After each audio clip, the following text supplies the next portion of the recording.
आपको ध्यान दिलाना पड़ता है। Thank you very much. Thank you. Thank you. Professor Manoj Jha. शुक्रिया मैडम, शुक्रिया आपके वहाँ होने के लिए भी। बस मैं आपके माध्यम से ये कहना चाहूँगा कि इतिहास में, संसदीय लोकतंत्र के इतिहास में ऐसे क्षण आते हैं जब ये कहना मुश्किल हो जाता है, जो मीडिया के लोग पूछते हैं बाहर, आइज और नोज। ये मसला यस और नो का नहीं है माननीय उपसभापति जी। ये मसला हमारे देश की तारीख से जुड़ा हुआ है।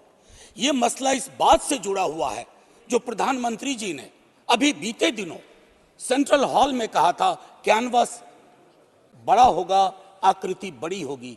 बड़ा कैनवस है लेकिन आकृति छोटी गढ़ी जा रही है, और ये इतिहास स्मरण करेगा, ये मैं आपके माध्यम से कहना चाहता हूं। अब नारी शक्ति वंदन अधिनियम, मुझे तो समझ में नहीं आया कि ये लेजिस्लेशन है या किसी तरह का धार्मिक ग्रंथ की एक उसका शीर्षक है, क्योंकि बचपन से पढ़ता आया इस देश में, जब आपकी सरकार बीजेपी की सरकार नहीं थी, जत्र नार्यस्तु पूज्यन्ते रमन्ते तत्र देवता। पता नहीं देवता रम करते हैं कि नहीं, लेकिन हमने इस श्लोक के बावजूद महिलाओं का मोलेस्टेशन देखा, घरेलू हिंसा देखी, सबसे ज्यादा रेप परिवार नाम की संस्था में देखा, जिसका आंकड़ा खुद सरकार देती है। तो मुझको लगता है ये जो विरोधाभासी चरित्र है हमारे देश का, इस विरोधाभासी चरित्र पर भी बात होनी चाहिए। आज काफी सारी महिलाएं हैं, पत्रकार भी इस दर्शक दीर्घा में, इनको भी ये कहना चाहता हूं कि हमारे कुछ सरोकार हैं। इस देश में ऐसा नहीं चल सकता कि एक तरफ ये श्लोक पढ़ा जाए और दूसरी तरफ हम उस जुबान को छोड़ दें जो संविधान से आती है। मैडम, संविधान राइट्स की बात करता है, अधिकार की। हमारी वोकैबुलरी को क्या होता जा रहा है? अधिकार दया की श्रेणी में नहीं आएगा, लेकिन पूरा का पूरा जो टेक्सचर देखता हूं वो दया की श्रेणी में बात होती है। अधिकारों की बात कभी दया से नहीं होगी। माननीय deputy chairman ma'am, chairperson ma'am, sorry, as per the delimitation commission 2008 हमारे पास जो सीट्स हैं 412 जनरल सीट्स, 84 एससीज, 47 एसटीज। अब हम क्या कर रहे हैं इस बिल के माध्यम से, 84 और 47 के अंदर 1/3 कर रहे हैं। क्या यह अन्याय नहीं है? एग्जिस्टिंग सीट्स में नहीं, जो 33% आ रहा है उसके अंदर, जिसका आंकड़ा अभी के हिसाब से 136 सीट बैठता है, उसमें एससी, एसटी और ओबीसी की व्यवस्था हो। क्योंकि देखिए, मैं आपके माध्यम से कहूं, हर महिला को बहुत मुश्किल से आगे बढ़ना पड़ता है, ये आप भी जानती हैं।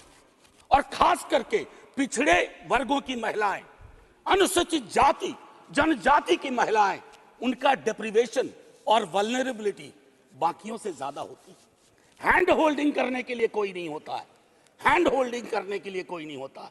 अगर आप पहुंची तो बिना हैंड होल्डिंग के, लेकिन उन पिछड़ी जाति की महिलाओं का क्या, जिनके हैंड होल्डिंग के लिए ना हमारे धर्म ग्रंथों में कोई व्यवस्था है और ना आज की समकालीन बातचीत में कोई व्यवस्था है। रेटोरिकली हम कुछ भी कह दें, मेरा सिर्फ आपके माध्यम से कहना होगा कि हमारी पार्टी, आज मैं स्मरण कर रहा हूं, हमारे राष्ट्रीय अध्यक्ष लालू प्रसाद यादव जी, भगवतिया देवी, कई लोग जानते होंगे, पत्थर तोड़ने वाली महिला थी, पत्थर तोड़ने वाली। हम ना सहबो गाली भैया, हम ना सहबो गाली। वहां से, गया से निकल करके वो संसद तक पहुंची। क्या उसके बाद भगवतिया देवी आ पाई, फूलन देवी आ पाई? वो इसलिए नहीं आ पाई कि हम आपको दोष नहीं देते हैं, हमारी व्यवस्थाएं संवेदन शून्य है। मैं तो आग्रह करूंगा तमाम साथियों को, आप किसी भी दल में हो, आज एक बार उससे बाहर निकल करके सोचिए। ये ऐतिहासिक क्षण सचमुच ऐतिहासिक होगा अगर हमने आज इतिहास को व्यापक कैनवस पर देखा, जो प्रधानमंत्री जी कहते हैं। और प्रधानमंत्री जी की कथनी और करनी में फासला नहीं होना चाहिए, और यह फासला इसलिए नहीं होना चाहिए कि बड़े दूर फासले पे लोग खड़े हैं, अत्यंत पिछड़ी जातियों के लोग। मैडम, आप, अगर आपके माध्यम से मेरी बात पहुंच रही हो तो आज मैं आग्रह करूंगा तमाम साथियों से, चिंता न करिए दलीय व्हिप की। दलीय व्हिप समाज की व्यवस्था पे भारी होना चाहिए, इसलिए मैंने कहा समर्थन विरोध नहीं। आज भी मौका है इसको सेलेक्ट कमेटी में भेज करके SC ST और ओबीसी को इनकॉर्पोरेट किया जाए। नहीं, आज हम नहीं करेंगे, हम ऐतिहासिक गुनहगार होंगे। मैं यकीन के साथ कहता हूं, बाहर लोग वॉच कर रहे हैं, कहेंगे कि तुमने क्या किया। ये व्यवस्था ऐसे नहीं बदली जाती है। तो मैं आपसे आग्रह करूंगा आपके माध्यम से कि अपने दायरों से अलग होकर के आप जब ओबीसी की बात करते हैं तो ये रेटोरिक से आगे बढ़ना चाहिए, हमारी चिंताओं में आना चाहिए। ये नहीं होगा कि बाबा साहब भीमराव अंबेडकर को माला भी पहनाए और उनकी बात को आत्मसात न करें। ये जो फर्क हमारे इसमें आ रहा है, इससे कई तरह के विरोधाभास का जन्म हो रहा है। मैडम चेयरपर्सन, मैं आपको कहूं कि कोटा विद इन कोटा की जब हम बात करते हैं तो उसमें एक टर्म आता है जो एक अमेरिकन सिविल राइट एक्टिविस्ट ने 89 में दिया, इंटरसेक्शनैलिटी। अब ये इंटरसेक्शनैलिटी को, चूंकि मैं हिंदी में बोल रहा हूं, आज मैंने सुबह इसका अनुवाद बहुत ढूंढा, उसके अनुवाद में एक अनुवाद आया प्रतिच्छेदन। इंटरसेक्शनैलिटी का मतलब होता है कि हम हर लेयर की एजेंसीज और उसके अंदर की क्या विधाएं हैं, उसके आधार पर अपना चरित्र, अफर्मेटिव एक्शन प्रोग्राम को यह देखना होगा। जो खास करके वंचित समाज की महिलाएं हैं, मैं उनके बारे में कहूं, आपको एक बार अपना नजरिया साफ करना होगा। अगर चश्मा लगाती है सरकार, धूप का चश्मा नहीं, अगर सचमुच का चश्मा लगाती है तो उसके पावर बदलिए, उसको साफ करिए और यह तय करिए कि आज जब हम यहां से उठें तो एक कमिटमेंट दें ओबीसी वर्ग को। और ये मैं बार बार दोहरा रहा हूं कि 33% के को एग्जिस्टिंग में मत इनकॉर्पोरेट कीजिए, इट शुड बी सेपरेट। नई व्यवस्था में नया 33% without touching SCs and STs, ये करिएगा तो क्रांतिकारी कदम होगा। अक्सर हम लोग अपने प्रिविलेजेस को नहीं देखते हैं। मेरा सरनेम एक प्रिविलेज है, नीरज भाई का सरनेम एक प्रिविलेज है, हमारे सरनेम ने हमें प्रिविलेज दिए हैं। उन सरनेम्स को देखिए जिनके पास ये प्रिविलेज नहीं है। नहीं, ऐसे ही मैं बहुत अच्छा किया। मैं ये कहना चाह रहा हूं मैम चेयरपर्सन, मैं ये कहना चाह रहा हूं कि प्रिविलेज का जो व्याकरण है वो खत्म ही नहीं हो रहा है। मैंने पहले भी सदन में कहा था कि इस देश में शायद there is nothing in name but everything is there in the surname. उनके संघर्ष, उनका जीवन कठिन लगातार होता जाता है। और एक ऐतिहासिक तथ्य बताऊं, 31 में बेगम शहनवाज और सरोजनी नायडू ने संविधान बनने से बहुत पूर्व इक्वल रिप्रेजेंटेशन की बात की थी। हम काहे को अटके पड़े हैं 33 पर? मेरी तो समझ में नहीं आ रहा कि 33 के साथ क्या रिश्ता है हमारा। ये 50 क्यों नहीं हो सकता, ये 55 क्यों नहीं हो सकता? आपका पूरा का पूरा वर्ग चरित्र बदल जाएगा। आप नहीं चाहते हैं कि भगवतिया देवी यहां आए? हमेशा एक खास सरनेम। मैं तो बार बार कह रहा हूं कि जो अलग अलग दलों में भी हैं, अगर वो पहुंचे हैं यहां तक अपने संघर्ष से, तो उनको आज ये आवश्यकता है, उनको ये भरोसा दिलाया जाए कि ऐसी कोई चीज आगे नहीं होगी, सबके लिए खुलेगा। आपकी ये जो नई पार्लियामेंट है हमारी, ये रंगीन ज्यादा होगी। इंद्रधनुष में कई रंग होते हैं। हम ये कौन सा बिल ला रहे हैं जिसमें ब्लैक एंड व्हाइट के बाद शेड्स ऑफ ग्रे भी नहीं है? अगर हमारा उद्देश्य डिपेंडिंग ऑफ डेमोक्रेसी है तो कदम उस दिशा में बढ़ाने होंगे। मैंने पहले भी कहा था कि 2010 में हमारा रिप्रेजेंटेशन देखिए, उसमें हमने SC ST OBCs and minorities की बात की थी।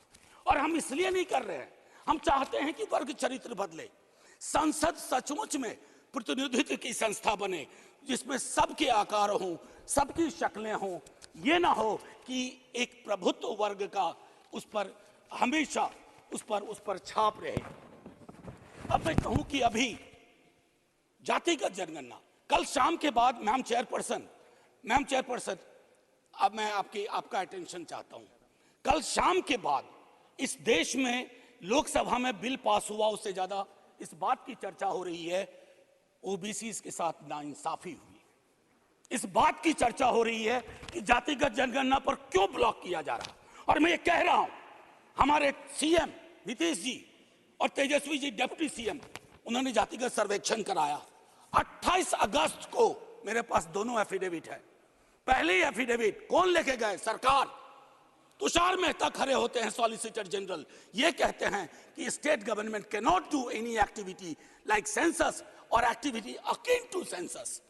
लेकिन शाम तक जब अप्रोर होता है, दूसरी एफिडेविट आती है, कहती है गलती से वो पैराग्राफ लग गया था।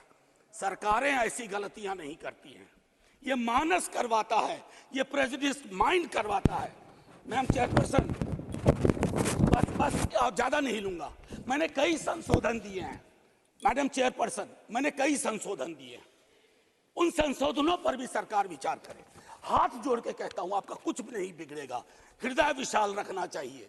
छोटे मन से, आप ही के बड़े नेता कह गए थे, छोटे मन से कोई बड़ा नहीं होता। कैनवास पे बड़ी लकीर खींचिए। और मैं आखिरी में एक बात कह के खत्म करूंगा कि गले मिलकर गला दबाने की कोशिश ना हो। मैम चेयरपर्सन, 1 मिनट, एक कविता लेके आया था, उसके पहले गले मिलकर गला ना दबाइए। और ये कविता पढ़ के खत्म करूंगा और जय हिंद बोल दूंगा। ये ओम प्रकाश वाल्मीकि जी का है। इसमें जो प्रतीक हैं वो किसी जाति विशेष के लिए नहीं है, क्योंकि हम सब के अंदर एक ठाकुर है जो न्यायालयों में बैठा हुआ है, विश्वविद्यालयों में बैठा हुआ है, संसद की दहलीज को वो चेक करता है। तो कविता कुछ यूं है।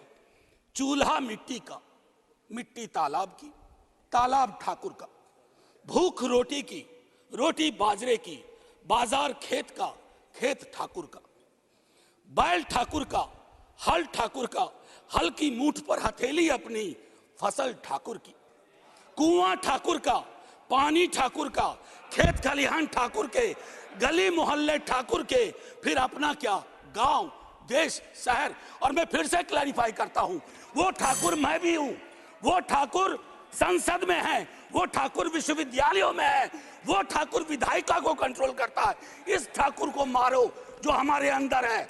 जय हिंद मैम, जय हिंद। श्री